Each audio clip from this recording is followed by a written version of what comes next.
lalu digelitik sampai tak bisa berhenti tertawa. Pria yang tertangkap ini adalah penipu ulung di kota ini dan banyak sekali hutang, terutama dengan wanita kaya bernama Zhu ini.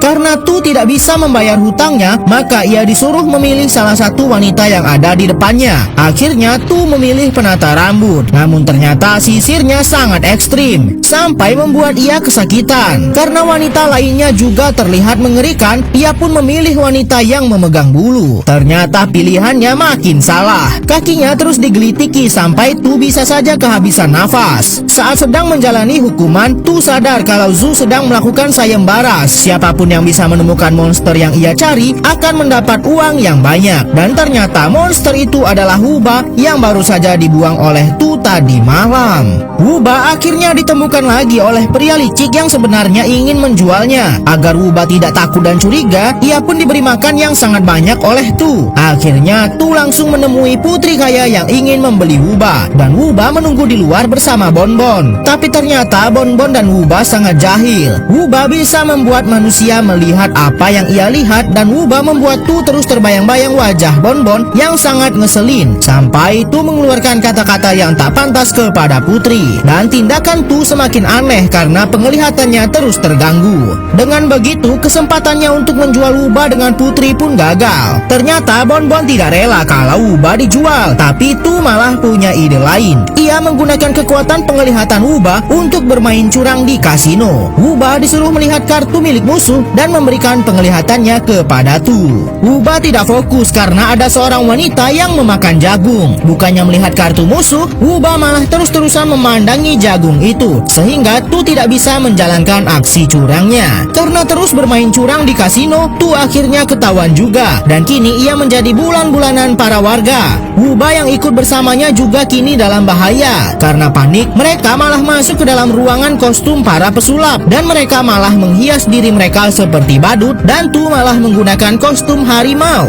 Ia pun malah dijebak dan harus menjadi pemeran pendukung dalam pertunjukan sulap yang gak jelas ini. Tidak ada kesempatan lagi bagi Tu untuk kabur, dan ia malah disuruh memainkan pertunjukan yang ekstrim. Tu harus masuk ke dalam kotak yang akan dibelah menjadi dua. Ia pun sangat panik sekali dan malah pingsan.